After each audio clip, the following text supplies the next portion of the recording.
The jungle is older than man. It is pushed back to make way for his creations, but it is never conquered. The jungle is silently waiting its moment to repossess.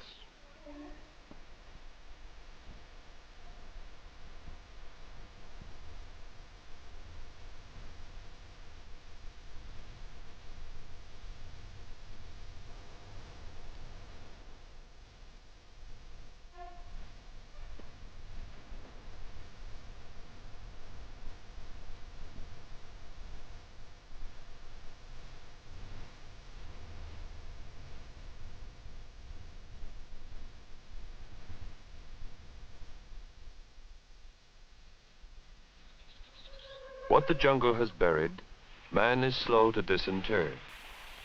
But in the tangled undergrowth of Southeast Asia, where the last was the only dwelling, Cambodian bushmen came to hack the shroud of vegetation from a mystery 5 centuries old. Was the strange report in 1860 by the French naturalist Henri Mouot to be believed? Was it true that here lay remains of a fabulous shrine, a vast city?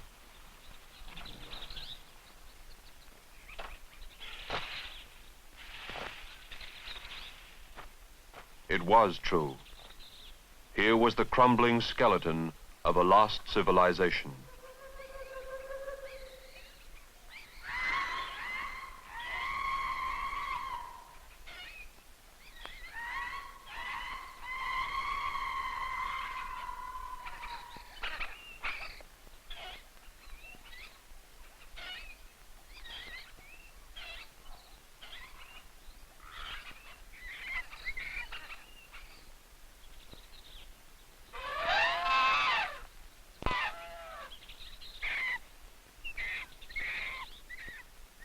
When had it been built? Why had it been abandoned to the beasts and the banyan trees? And above all, who were the forgotten people that had inhabited it?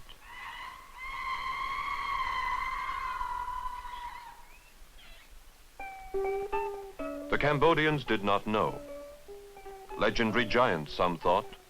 The gods, others said. In 1907, archaeologists from France, like Henri Marchal, came to help solve the intriguing historical riddle. One by one, the scrambled stones of the dead city were cleaned and studied. The stones had originally been ground to fit together without mortar. Apart from this, the Cambodians followed what must have been the methods of the original builders as they carefully raised them back into place.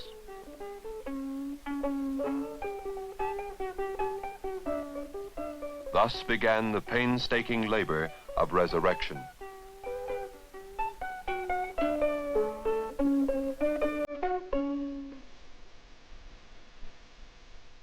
As the task proceeded, stone by stone, so the astonishing story was pieced together.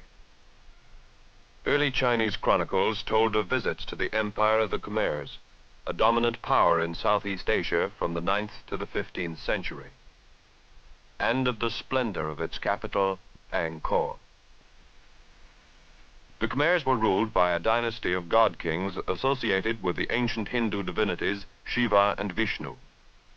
Some 600 monuments representing the flowering of a culture that had taken 1,000 years to develop solemnly attest the superb artistic achievements of the Khmers.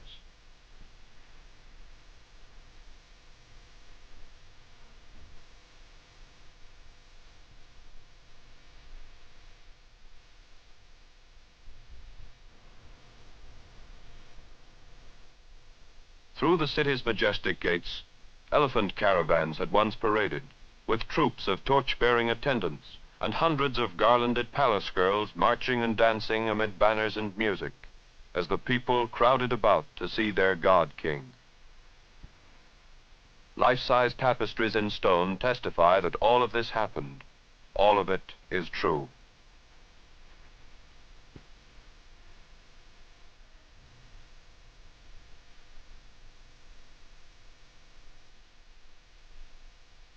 On the walls of the temples, inscriptions record that the Khmer people lived, that their pageantry was brilliant, that their kings were greater and wiser than any on earth. It is all here, written in stone. Merchant adventurers from India, crossing the ocean to Southeast Asia in the centuries before the Christian era, had founded the kingdoms that preceded Angkor. Angkor itself was established in the 9th century AD. The surrounding territory was soon unified, and the power of the Khmer kings gradually extended over the entire region. For 600 years, under a succession of over 30 rulers, and where 5 sovereign states may be found today, the empire of the Khmers flourished in opulence that resounded throughout the Eastern world. Here they shaped the fragile vessel of civilization, pushing back the jungle to create the artistic wonders of the Orient in the temples and monuments of their capital, Angkor. No less remarkable were their feats of hydraulic engineering, which threaded the country with a coordinated network of canals and reservoirs. Angkor's buildings are regarded as one of the greatest architectural achievements of man ever concentrated in a single locality. With an area about that of Manhattan or the city of London, it was a metropolis of unparalleled splendor, a city unsurpassed in all history. Its supreme masterpiece was Angkor Wat, the city temple. Built in the 12th century, it is a contemporary of Lincoln Cathedral in England and Notre Dame in Paris. But it is more ambitious than these. Angkor Wat is said to be the finest religious building in the East and the largest ever constructed by man.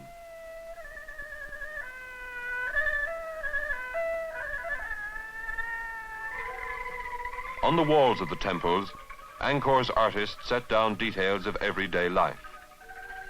Here are the Khmers, baking bricks, cooking their food, quarrying stone,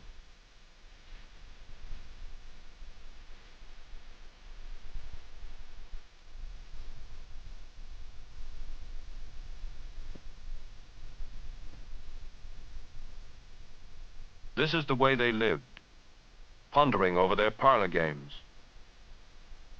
matching their dogs and gamecocks to fight,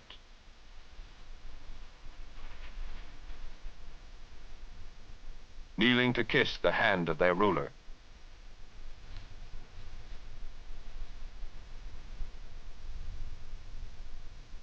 Here you may see them casting their nets for fish, performing carnival feats of juggling and acrobatics, charming the senses with music, and dancing in honor of their gods. This is what they did. This is how it was.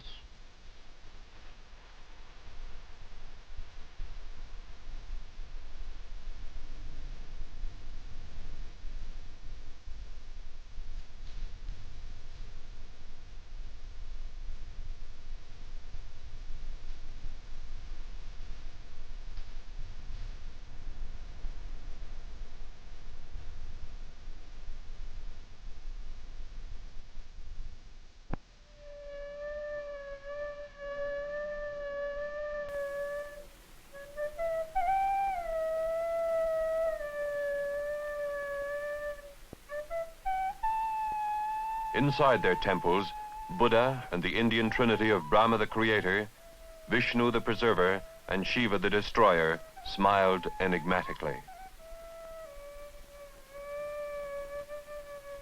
Inscribed on this massive foot of more than 100 drawings represent canons of their faith.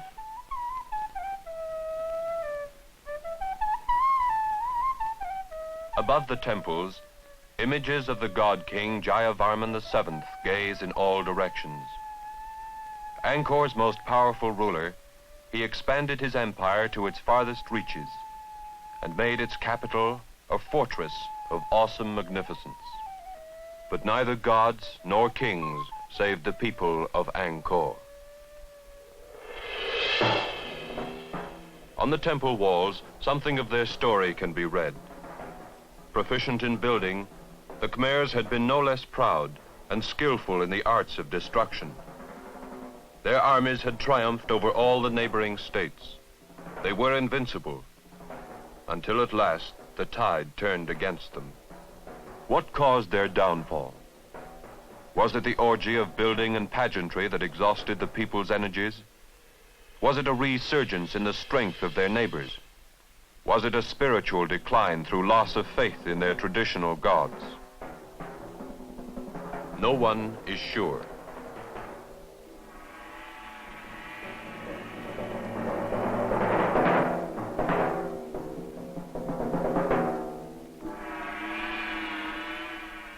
But finally, Angkor itself was sacked and plundered. Its people fled, never to return. Their civilization died. The jungle advanced to bury their achievements. Why did they not return? How could they allow so much to perish? These are the final mysteries of Angkor. Its stones cannot speak of what they have known, of a metropolis superior in its time perhaps, and more widely celebrated than our Paris or New York today. But they have meaning for all men and all ages. The word Angkor means city. The city of Angkor is a monument to the grandeur and the frailty of civilization.